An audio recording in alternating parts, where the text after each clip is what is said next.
Hello everyone. आज का हमारा टॉपिक है plague and this is also called the black death.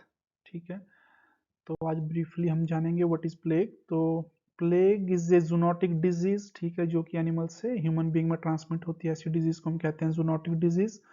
And this disease caused by generally Yersinia pestis. ये इसका causative agent है Yersinia pestis, जो कि एक बैक्टीरिया है। और इसे हम क्या कहते हैं, पेस्चुरला पेस्टिस भी इसे कहते हैं। तो ये डिजीज ह्यूमंस में होती है और दूसरे मैमल्स में भी होती है। और इसके लिए जो रिस्पॉन्सिबल है वो है रेड फ्ली, जो कि कैरी करता है प्लेग बेसिलाई को। ठीक है, तो जब ये रेड फ्ली किसी ह्यूमन बीइंग को जो है ब्लड मील्स के लिए जब उसको बाइट करता है, तो ये जो है ट्रांसमिट करता है बैक्टीरिया को ह्यूमन बीइंग्स में और उसमें डिजीज कॉज करता है। ठीक है, तो जो प्लेग है ये जो है पास्ट में काफ़ी एपिडेमिक्स और पेंडेमिक्स के लिए रिस्पॉन्सिबल है, जिसमें कि मिलियंस ऑफ डेथ्स हुई हैं। ठीक है, तो अगर इसमें टाइमली ट्रीटमेंट ना मिले तो देर इज सीरियस इलनेस और डेथ। तो ब्रीफ अगर हिस्ट्री की हम बात करें प्लेग की, तो प्लेग जो है फर्स्ट टाइम जो आइसोलेट इसे किया गया था प्लेग बेसिलाई को, ये किया था यर्सिन एंड कीटासाटो ने 1894 में। ठीक है, hence the name Yersinia pestis. तो जो यर्सिन थे, जो साइंटिस्ट थे, इनके नाम के बेस पे ही इसका नाम पड़ा है यर्सिनिया पेस्टिस। ठीक है, तो ये एक एंशियंट डिजीज है, बहुत पुराने टाइम से चले आ रही है ये डिजीज। और इसका जो जिक्र है वो बाइबल और भागवत पुराण में भी इसका जिक्र किया गया है। ठीक है, तो सिंस क्रिश्चियन इरा तीन ग्रेट पेंडेमिक्स हुए हैं। सबसे पहला हुआ है 542 ईयर्स में जस्टिडियन प्लेग, जिसमें कि 100 मिलियन डेथ हुई हैं अप्रोक्सीमेट। एंड दूसरा शुरू हुआ था 1346 में, और ये जो है 3 सेंचुरीज तक चला था, जिसमें लगभग 25 मिलियन डेथ्स हुई थी। और थर्ड बिगेन इन 1894, जो कि 1930 तक चला था और इसमें काफ़ी डेथ्स हुई थी। तो इंडियन प्लेग हिस्ट्री की बात करें तो लास्ट रिपोर्टेड केस था 1966 में। ठीक है, उसके बाद 1994 तक कोई प्लेग के केसेस नहीं हुए इंडिया में। बट इन 1994 में क्या है कि बीड जो डिस्ट्रिक्ट है महाराष्ट्र में, वहाँ पे जो है 4 लोग जो है पॉजिटिव पाए गए प्लेग के लिए। ठीक है, फॉलोड द न्यूमोनिक प्लेग इन सूरत। ठीक है, और उसके बाद क्या है कि कुछ केसेस जो हैं दिल्ली, मुंबई एंड कोलकाता में भी पाए गए, और जिसमें कि टोटल 167 पॉजिटिव केसेस थे एंड 53 डेथ्स थी। ठीक है, जो कि 1994 में स्टार्ट हुआ था। उसके बाद फिर जो रिसेंटली जो प्लेग के केसेस हुए हैं वो हुए हैं 2002 फेब में in the Hatkoti village near Rohru in the Himachal Pradesh. ठीक है, वहाँ पे जो है ministry of health and family welfare ने जो है 16 केसेस रिपोर्ट किए निमोनिक प्लेग के, जिसमें कि 4 डेथ हुई थी। ठीक है, और 16 टोटल केसेस थे, जिसमें से कि 4 डेथ्स हुई थी। तो ये हुआ था Hatkoti village near Rohru in the Shimla district of Himachal Pradesh. तो अब हम बात करते हैं नेचुरल फोकाई की plague in India. Natural foci means India में कुछ ऐसे रीजन्स हैं अभी भी जो कि सेंसिटिव रीजन्स हैं, जहां पर ये प्लेग बैसिलाई किसी ना किसी फॉर्म में एग्जिस्ट कर रहा है, और वहाँ पे जो है इन फ्यूचर कभी भी ये आउटब्रेक हो सकता है ये प्लेग का। ठीक है, जो कि एपिडेमिक या पेंडेमिक कॉज कर सकता है। तो ऐसे 3 या 4 रीजन हैं इंडिया में, ठीक है, जहाँ पे ये जो प्लेग, ये जो बैक्टीरिया है, ये किसी ना किसी फॉर्म में वहाँ पे प्रेजेंट है उस पर्टिकुलर एरिया में। तो उसे कहते हैं हम नेचुरल फोकाई। क्योंकि जो बैक्टीरिया रहता है ये यर्सीनिया पेस्टिस, ये क्या है, इसकी जो एबिलिटी है, ये जो है जो रोडेंट या जो माइस या जो रोडेंट्स रैट्स रहते हैं, उनकी जो बिल रहते हैं, बर्रो रहते हैं, वहाँ पे भी ये सॉइल में सरवाइव कर सकता है काफ़ी सालों तक। ठीक है, तो जब भी एक्सीडेंटली ये जो है एनिमल से जो ह्यूमन बीइंग में ये ट्रांसमिट होगा एक्सीडेंटली, तो तभी ये जो है क्या है, कोई भी एपिडेमिक्स या पेंडेमिक कॉज कर सकता है। तो ऐसे जो फोकाई हैं, तो 4 फोकाई हैं इंडिया में। दैट इज पहला है नियर कोलार, जो कि है tri junction of Tamil Nadu and Andhra Pradesh and Karnataka. ठीक है, दूसरा है जो फोकाई है वो है बीड लातूर बेल्ट इन महाराष्ट्र, और तीसरा है रोहडू इन हिमाचल प्रदेश। ठीक है, और चौथा है स्मॉल पॉकेट्स इन उत्तरांचल। ठीक है, तो ये 4 जो मैंने रीजन कहे हैं, यहाँ पे जो है कभी भी आउटब्रेक कभी भी हो सकता है, ठीक है, प्लेग का, बिकॉज वहाँ पे जो है ये जो बैक्टीरिया है यर्सीनिया पेस्टिस, ये या तो किसी रोडेंट में या किसी रेड फ्ली में या फिर सॉइल में कहीं ना कहीं किसी ना किसी फॉर्म में ये प्रेजेंट है। अब जनरल इंफॉर्मेशन की बात करें प्लेग की, तो इसका कॉजेटिव एजेंट है यर्सीनिया पेस्टिस, जो हम ऑलरेडी डिस्कस कर चुके हैं। ये ग्राम नेगेटिव रहता है, नॉन मोटाइल, ये मूव नहीं करता है, ठीक है। और इसकी एबिलिटी है कि ये जो है मल्टीप्लाई और सरवाइव कर सकता है सॉइल में एंड रोडेंट बोरस में। रिजर्वायर ऑफ इन्फेक्शन, तो वाइल्ड जो रोडेंट्स हैं, ठीक है, जो रैट्स की स्पीशीज हैं काफ़ी, वो जो है mice, gerbils, skunks and other small animals are natural reservoir of plague। ठीक है, अगर हम इंडिया की बात करें तो wild rodent Tatera indica is the main reservoir of the this plague. ठीक है, नॉट अभी तक हम यही मानकर चले थे कि जो रैट है, रैटस रैटस, वो जो है रिजर्वायर है, बट मेनली जो इंडिया में रिजर्वायर है that is Tatera indica for plague के लिए जो रिजर्वायर है। ठीक है, अगर वेक्टर की बात करें तो वेक्टर इसका रहता है फ्लीज, मेनली जिनोप्सिला चियोप्सिस, ठीक है, commonly known as rat flea. तो ये जो रैट फ्ली है जो कि रैट्स के ऊपर या फिर जो भी रोडेंट्स हैं, ठीक है, रोडेंट्स के ऊपर ये क्या है, ये जो स्मॉल रैट फ्ली है ये उस पर रहते हैं। ठीक है, ये क्या करते हैं, रैट के इन्फेक्टेड रैट के ब्लड को सक करते हैं, ठीक है, उससे ये इन्फेक्टेड हो जाते हैं। ठीक है, फिर फर्दर अगर ये एक्सटेंटली ह्यूमन बीइंग को अगर ये बाइट कर लें तो फिर क्या है, ये वहाँ पर बैक्टीरिया को ट्रांसमिट कर देते हैं। ठीक है, तो सोर्स ऑफ इन्फेक्शन क्या है, सोर्स ऑफ इन्फेक्शन है जो इन्फेक्टेड रोडेंट्स हैं, या फिर पर्सन टू पर्सन या पेशेंट टू पेशेंट भी ये ट्रांसमिट हो सकता है। अगर कोई मान लीजिए कोई निमोनिक प्लेग का कोई पेशेंट है तो वो जो है ड्रॉपलेट्स के थ्रू जो है दूसरे किसी नॉर्मल हेल्दी इंसान को जो है ट्रांसमिट कर सकता है इन्फेक्शन। तो रिजर्वायर ऑफ प्लेग, प्लेग के रिजर्वायर जनरली वाइल्ड रोडेंट्स हैं जो कि हमने बात करी है, जिसमें ये सारी स्पीशीज हैं उसकी, टटेरा इंडिका, बैंडिकोटा, बेंगलेंसिस वेरिएंस। तो इस तरह से ये 8-10 स्पीशीज हैं, ठीक है, वाइल्ड रोडेंट्स की, जो कि रिजर्वायर है इंडिया में फॉर प्लेग। ठीक है, कोमेंसल रोडेंट्स, कोमेंसल रोडेंट्स मीन्स जो हमारे घरों में नॉर्मली, स्टोर में, घरों में, ठीक है, उसके आसपास में जो पाए जाते हैं रोडेंट्स, उन्हें कहते हैं कोमेंसल। उनकी स्पीशीज है जैसे डोमेस्टिक, उसमें डोमेस्टिक है, जैसे रेटस रेटस है, रेटस नॉर्वेजिकस है, मस मस्कुलस है। ठीक है, तो ये भी स्पीशीज जो है रिजर्वायर हैं प्लेग के लिए। और कुछ प्री डोमेस्टिक हैं जो घरों में भी रहती हैं या फिर फील्ड में भी रहती हैं, जैसे रेटस नॉर्वेजिकस। तो ये सारी जो स्पीशीज हैं ये जो है इंडिया में रिजर्वायर है प्लेग के लिए। तो मोफोलॉजी की अगर हम बात करें तो ये Yersinia pestis short, plump and ovoid और ग्राम नेगेटिव बेसिला होता है। ठीक है, और ये कैप्सुलेटेड होता है, नॉन मोटाइल होता है, जो हम डिस्कस कर चुके हैं, नॉन स्पोरिंग होता है एंड नॉन एसिड फास्ट होता है अगर इसकी स्टेनिंग की जाए। और इसका जो साइज रहता है वो ये है 1.5 इंटू 0.7 माइक्रोन मीटर। ठीक है, और ये बाइपोलर स्टेनिंग शो करता है, और इसकी जो अपीयरेंस है वो एक सेफ्टी पिन की तरह अपीयर करती है, क्योंकि जैसे हम सेफ्टी पिन देखते हैं उसके 2 एंड होते हैं। तो इसमें जो है क्या है कि जो 2 एंड्स होते हैं बैक्टीरिया के वो ज़्यादा स्टेन होते हैं rather than other part of the body. तो ये कैसे दिखते हैं, सेफ्टी पिन अपीयरेंस की तरह ये दिखते हैं। ठीक है, एंड दिस बेसिला इज प्लियोमॉर्फिक। ठीक है, इसकी जो है कई तरह की शेप्स हो सकती हैं इस बैक्टीरिया की। तो ये माइक्रोस्कोपिक इसका रिप्रेजेंटेशन है यहाँ पर। तो ये प्लेग बेसिला आप देख रहे हैं। ठीक है, तो कल्चर कैरेक्टरिस्टिक्स की अगर हम बात करें कि ये कैसे ग्रो कर सकता है, तो ये जनरली एरोबिक होते हैं, ठीक है, एंड फैकल्टेटिव एनारोब्स होते हैं। तो इनको मतलब जनरली ऑक्सीजन का रिक्वायरमेंट रहेगा थोड़ा या ज़्यादा। ठीक है, and growth occur wide range of pH. ठीक है, 5 से 9.6 तक इसका जो है पीएच का रिक्वायरमेंट है। एंड ऑप्टिमम पीएच रिक्वायरमेंट है 7.2 और टेम्परेचर का रिक्वायरमेंट है इसका 2 to 45 डिग्री सेल्सियस, ठीक है। ऑप्टिमम टेम्परेचर 27 और ये जनरली ऑर्डिनरी मीडिया पे भी ग्रो करते हैं, ठीक है।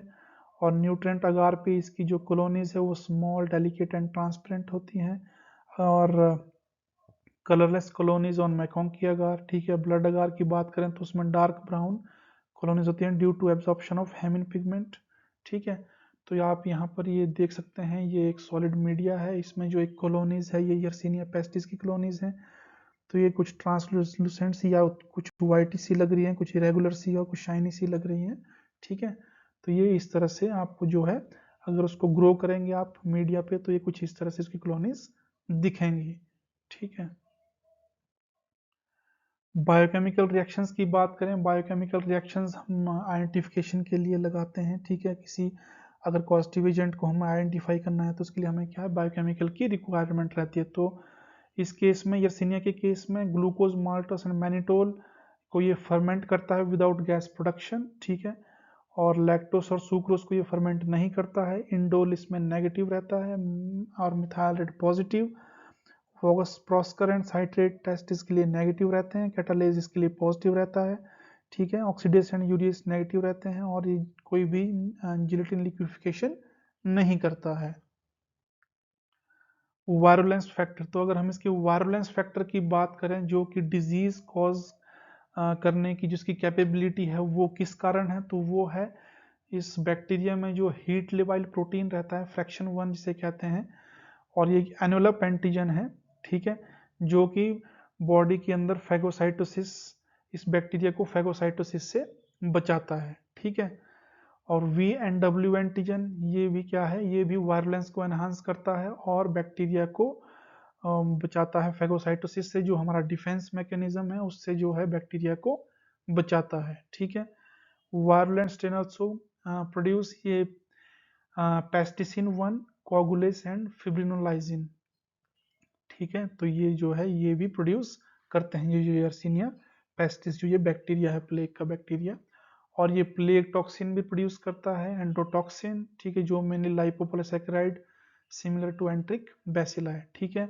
और दूसरा ये protein, second class of toxin is protein जिसको जनरली कहते हैं म्यूरिन टॉक्सिन, ठीक है, which have some properties of both exotoxin and neurotoxin is called murin toxin, ठीक है। and virulence of plague has also been associated with the ability to synthesize purine, ठीक है। तो ये सभी क्या हैं, ये सभी जो हैं इसके वायरुलेंस फैक्टर हैं जो कि किसी ह्यूमन बींग में जब भी ये बैक्टीरिया जाता है तो ये जो वायरुलेंस फैक्टर है यही कारण है कि जो डिजीज प्रोड्यूस करते हैं किसी इंसान के अंदर। तो ट्रांसमिशन ऑफ प्लेग जनरली होता है रेड फ्ली के बाइट के कारण। जब भी रेड फ्ली जो है बाइट करती है, इन्फेक्टेड रेड फ्ली जब बाइट करती है उससे क्या है, ट्रांसमिशन ऑफ प्लेग होता है, ठीक है। और जनरली अगर जो इन्फेक्टेड जो रोडेंट है सपोज की डेथ हो जाए तो अब उसमें से क्या है, जो उसके ऊपर जो रेड फ्ली रह रहा है वो क्या है, उस डेड बॉडी को छोड़ के जो है एक्सीडेंटली जो है ह्यूमन पॉपुलेशन में जा सकता है या ह्यूमन को बाइट कर सकता है, ठीक है। एंड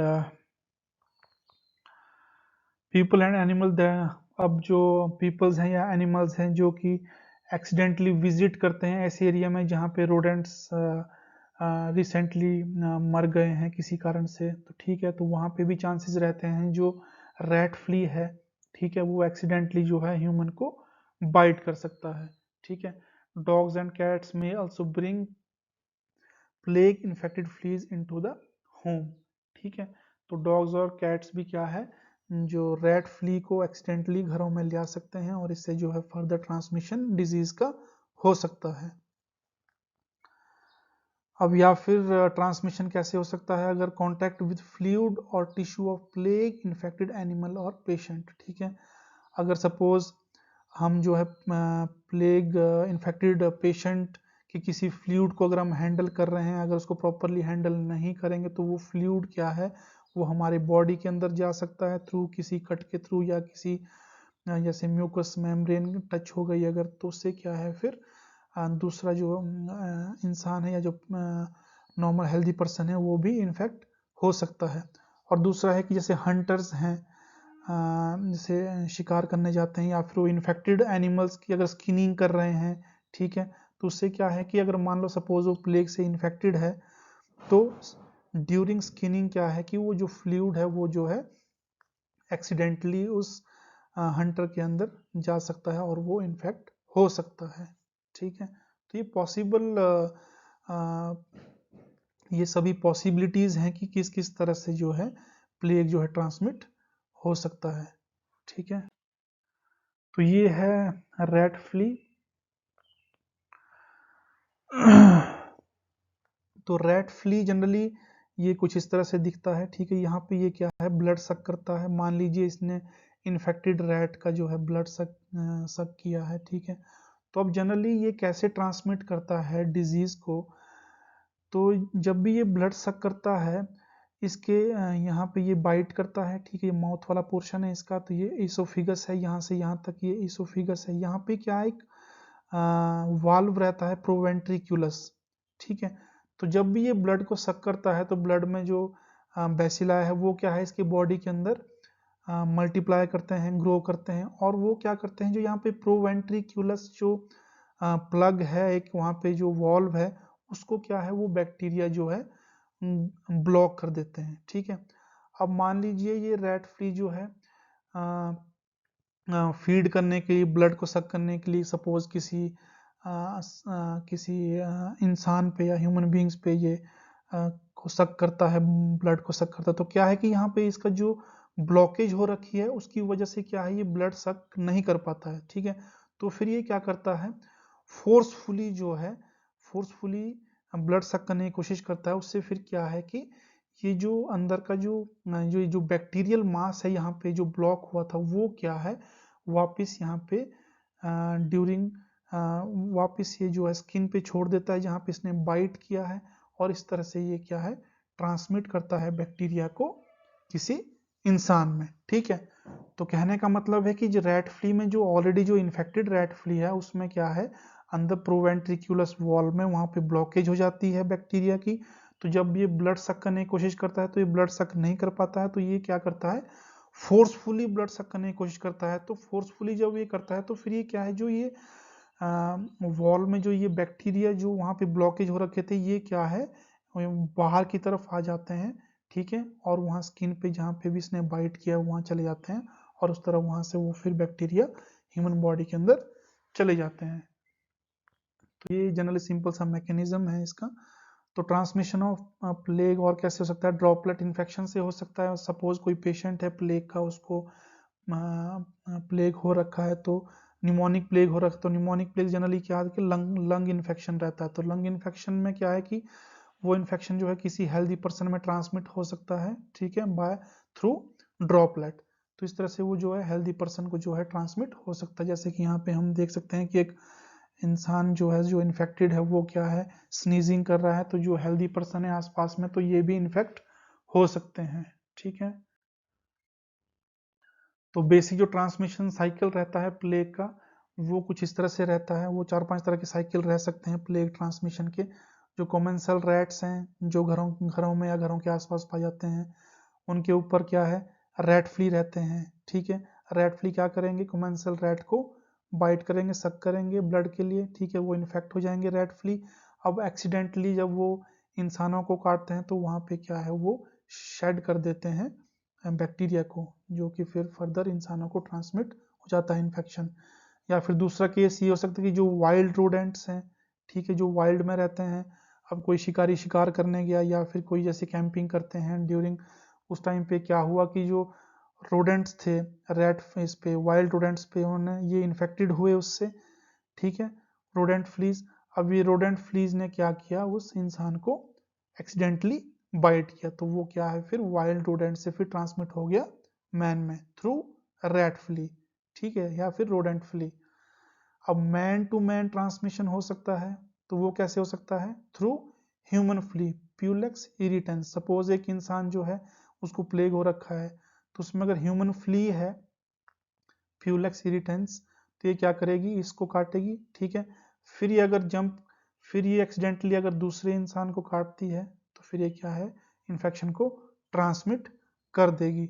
फिर मैन टू मैन ट्रांसमिशन कैसे हो सकता है, थ्रू ड्रॉपलेट इन्फेक्शन। सपोज एक को इन्फेक्शन हो रखा है, निमोनिक प्लेग हो रखा है, तो ड्रॉपलेट इन्फेक्शन से क्या है, वो यहाँ से जो है दूसरे इंसान को ट्रांसमिट कर सकता है डिजीज को।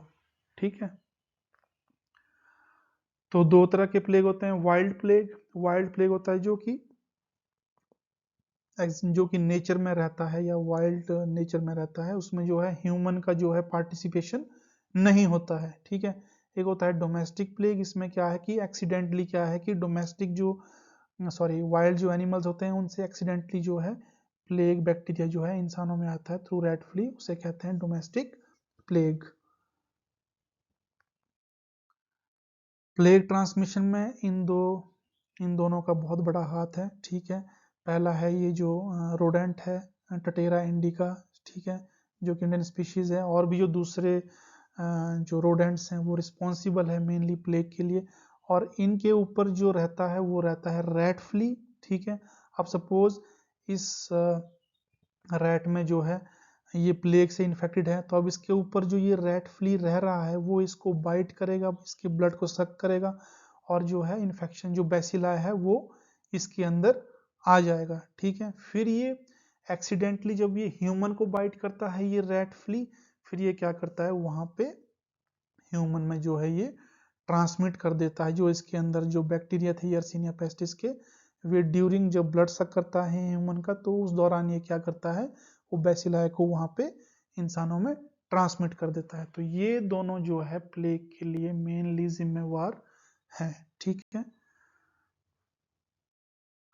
तो सिम्टम्स क्या होते हैं प्लेग के, तो ब्यूबोनिक, तीन तरह के प्लेग होते हैं, ब्यूबोनिक प्लेग, सेप्टिसिमिक प्लेग और न्यूमोनिक प्लेग। ठीक है, ब्यूबोनिक प्लेग्स में इसमें क्या होता है कि इसमें जो इंक्यूबेशन पीरियड है वो रहता है 2 to 7 days। ठीक है, जो सिम्टम आने के लिए मतलब जनरली 2 से 7 दिन लगते हैं।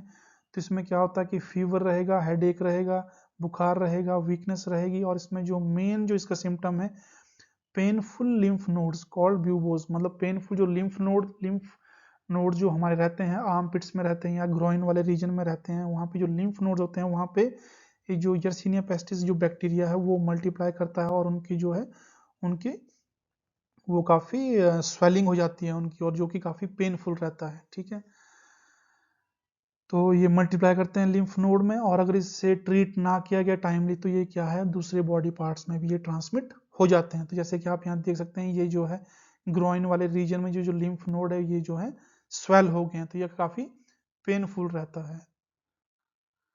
दूसरा है सेप्टिसिमिक प्लेग। सेप्टिसिमिक प्लेग में क्या है कि जब जो यर्सीनिया पेस्टिस जो बैक्टीरिया है वो जब ब्लड में जो है सर्कुलेट करता है, ठीक है, तो इसमें जो है massive involvement of blood vessel result in haemorrhages हो जाता है स्किन में। ठीक है, और ब्लैकनिंग हो जाती है स्किन की, इसलिए इसको क्या कहा गया है, ब्लैक डेथ कहा गया। जैसे कि हम यहाँ पे देख सकते हैं कि ये जो इसकी गैंग्रीन की वजह से और जो बैक्टीरिया की वजह से ये क्या है यर्सीनिया पेस्टिस की वजह से ये सेप्टिसिमिक इसको प्लेग हो रखा है, ये ये इसकी ब्लैकनिंग ऑफ स्किन हो गई है यहाँ पे। ठीक है, इस तरह से धीरे धीरे क्या है कि ये पूरी बॉडी में ही जो है सिस्टेमिक हेमरेजेस हो जाता है स्किन का, जिसकी वजह से ब्लैकनिंग हो जाती है स्किन की और अल्टीमेटली डेथ हो जाती है। तो इसका इंक्यूबेशन भी 2 to 7 days रहता है, जो सिम्टम आने में जो टाइम लगता है। ठीक है, पेशेंट में फीवर, चिल्स, ठीक है, वीकनेस रहेगा, एब्डोमिनल पेन रहेगा, shock and bleeding into the skin, skin में ब्लीडिंग रहेगा एंड अदर ऑर्गन्स में। तो स्किन जो है जनरली ब्लैक हो जाती है, फिंगर्स, टोज ये सभी ब्लैकिश होने लग जाते हैं क्योंकि वहाँ पे गैंग्रीन स्टार्ट हो जाता है। ठीक है, हेमोरेजेस हो जाता है। Septicemic plague can occur as the first symptom of plague or may develop from the untreated bubonic plague। ठीक है, फिर pneumonic plague, symptoms of pneumonic plague. तो न्यूमोनिक प्लेग का जो इंक्यूबेशन पीरियड है जो वो जनरली 1 to 3 days है, मतलब 3 days के अंदर ही इसमें जो है सिम्टम आना शुरू हो जाते हैं न्यूमोनिक प्लेग में। ठीक है, इसमें फीवर रहेगा, हेडेक रहेगा, वीकनेस रहेगी, और इसमें pneumonia with shortness of breath रहेगी, चेस्ट पेन रहेगा, कफिंग रहेगी। ठीक है, और कभी कभी वाटरी ब्लडी और watery mucus in worst cases. तो जो न्यूमोनिक प्लेग है वो जनरली क्या कैसे होता है, जब भी एक कोई न्यूमोनिक जो किसी को पेशेंट जिसको प्लेग हो रखा है, न्यूमोनिक प्लेग हो रखा है, जो लंग इन्फेक्शन हो रखा है प्लेग की वजह से, प्लेग बेसिलाई की वजह से, तो वो क्या है जनरली इजीली ट्रांसमिट कर सकता है इन्फेक्शन को किसी हेल्दी पर्सन में थ्रू ड्रॉपलेट इन्फेक्शन। को खांसेगा, स्नीजिंग करेगा, तो उससे क्या है कि जो आसपास के जो हेल्दी पर्सन है वो भी इन्फेक्ट हो जाएंगे, ठीक है। और pneumonic plague is the most serious form of disease and is only form of plague that can spread from person to person by infectious droplet from plague infected person। और यही एक काफ़ी सीरियस जो फॉर्म है pneumonic plague, और ये जो है इजीली ट्रांसमिट हो सकता है, जिससे कि कोई भी बड़ा एपिडेमिक या पेंडेमिक हो सकता है, ये पूरे देश में, पूरे वर्ल्ड में ये फैल सकता है, ठीक है। लैब डायग्नोसिस हम प्लेग की कैसे करेंगे, डायग्नोस कैसे करेंगे, तो सपोज अगर हम ब्यूबोनिक प्लेग की बात करें तो उसमें जो लिम्फ नोड रहेंगे उसमें से फ्लूइड एक्सट्रैक्ट करके हम उससे ग्राम स्टेनिंग कर सकते हैं और उसको ऑब्जर्व कर सकते हैं माइक्रोस्कोप के अंडर में, ठीक है। और कल्चरिंग कर सकते हैं, जो फ्लूइड निकला है लिम्फ नोड से उसकी कल्चरिंग कर सकते हैं ब्लड अगार पे या न्यूट्रेंट अगार पे, और फर्दर बायोकेमिकल टेस्टिंग कर सकते हैं, ठीक है। और उस फ्लूइड को हम इनोकुलेट कर सकते हैं गिनी पिग्स में या दूसरे जो एनिमल्स हैं माइस में, ठीक है। तो उसमें क्या अगर हम इनोकुलेट करेंगे तो डेथ हो जाएगी एनिमल्स की विद इन 2 to 5 days, और उसकी हम ऑटोप्सी करके उसको कंफर्म कर सकते हैं कि इसमें जो है प्लेग इन्फेक्शन हुआ या नहीं। निमोनिक प्लेग में स्पुटम सैंपल हम ले सकते हैं, उसकी स्टेनिंग कर सकते हैं, उसकी हम कल्चरिंग कर सकते हैं किसी सूटेबल मीडिया पे, ब्लड अगार पे या न्यूट्रेंट अगार पे, और फिर फर्दर हम फिर बायोकेमिकल टेस्टिंग कर सकते हैं टू कंफर्म या फिर to identify the microorganism, और उनको इनोकुलेट कर सकते हैं गिनी पिग में जो स्पुटम सैंपल्स हैं, ठीक है। और सीरोलॉजिकल ऐसे हम कर सकते हैं, पीसीआर हम कर सकते हैं, ठीक है। और सेप्टिसिमिक प्लेग जो कि ब्लड में जो सर्कुलेट करते हैं जब ये बैक्टीरिया, तो उसे कहते हैं सेप्टिसिमिक प्लेग। उसमें क्या है कि हम ब्लड सैंपल ले सकते हैं, उसकी कल्चरिंग कर सकते हैं, उससे हम स्टेनिंग कर सकते हैं, ठीक है, बायोकेमिकल आइडेंटिफिकेशन कर सकते हैं। तो ये सभी तरह के प्रोसीजर्स हैं जिससे हम आइडेंटिफाई कर सकते हैं एक प्लेग बेसिलाई को। प्रोफिलैक्सिस और ट्रीटमेंट में आता है प्रोफिलैक्सिस में कि हम किस तरह से बचाव, हमें क्या प्रिवेंशंस लेनी चाहिए, ठीक है, इसका क्या समाधान है। तो जनरली क्या है कि control of fleas and rodents, ठीक है, जो भी आपके आसपास में रोडेंट्स हैं उन पे कंट्रोल रखना है, गुड सैनिटाइजेशन प्रैक्टिस होनी चाहिए, ठीक है, प्रॉपर वेस्ट मैनेजमेंट होना चाहिए, ठीक है, खाने वाने की या जो कूड़ा या फिर जो इस तरह की वेस्ट डिस्पोजेबल चीज़ें रहती हैं वो क्या करती हैं, अट्रैक्ट करती हैं रोडेंट्स को, ठीक है, घरों के आसपास में। तो अगर सपोज कोई इन्फेक्टेड रोडेंट्स हुआ तो फिर वो चांसेस क्या है कि वहाँ से जो है रेट फ्ली जो है इंसानों में जो है इन्फेक्शन कॉज कर सकता है, अगर प्रॉपर जो है सैनिटेशन नहीं है आपके घरों के आसपास या कहीं पर भी, ठीक है। तो स्प्रे इंसेक्टिसाइड का स्प्रे करना है, ठीक है, inside the rodent burrow to kill the flea. Suppose आपके घरों के आसपास या कहीं पे इस तरह के चूहों के बिल है या इस तरह से कुछ जो दूसरे रोडेंट्स के बिल हैं, तो वहाँ पे आप इंसेक्टिसाइड स्प्रे कर सकते हैं ताकि जो वहाँ पे अगर कोई रैट फ्ली है तो वो किल हो जाए, ठीक है। किल द रैट्स, जो भी अगर कोई सस्पेक्टेड रैट्स हैं इस तरह के तो उनको किल कर देना है रैट पॉइजन से, ठीक है। तो सबसे पहले क्या है कि रैट को किल करने से पहले क्या है, आपको रैट फ्ली को किल करना पड़ेगा, क्योंकि अगर आप रैट को पहले किल करोगे तो उसके बाहर उसकी बॉडी में जो रैट फ्ली रह रहे हैं वो क्या है, उस बॉडी को छोड़ के, डेड बॉडी को छोड़ के वो जो है इंसानों में जा सकते हैं, उनको इन्फेक्ट कर सकते हैं। तो रैट फ्ली को पहले किल करना है इंसेक्टिसाइड से, उसके बाद फिर रैट्स को, ठीक है। ट्रीटमेंट कुछ एंटीबायोटिक्स रहती हैं ट्रीटमेंट में, ठीक है। तो उसमें से टेट्रासाइक्लिन है, स्ट्रेप्टोमाइसिन है, क्लोराम्फेनिकोल है, सल्फोनामाइड्स। तो ये 4 तरह के एंटीबायोटिक्स हैं जो इफेक्टिव हैं इन प्लेग पेशेंट के लिए, ठीक है, जिसको प्लेग हुआ है, ठीक है। और फिर कुछ किल्ड वैक्सीन्स हैं, ठीक है। तो जो भी इस तरह के या कोई प्रोन है इन्फेक्शन के या कोई ऐसे जगहों पे कोई काम करता है, ठीक है, जहाँ पे चांसेस हैं प्लेग होने के, तो वो वैक्सीन ले सकता है। ठीक है, तो दो तरह की वैक्सीन है, किल्ड वैक्सीन हैं और फिर लाइव वैक्सीन हैं। ठीक है, प्लेग की ये रेफरेंसेस हैं। एंड तो आज की वीडियो में है इतना ही। आई होप कि आपको वीडियो पसंद आया होगा, तो आप मेरे चैनल को लाइक, सब्सक्राइब और शेयर कर सकते हैं। जल्द ही मिलेंगे एक नई वीडियो के साथ, तब तक thanks for watching, take care, bye bye.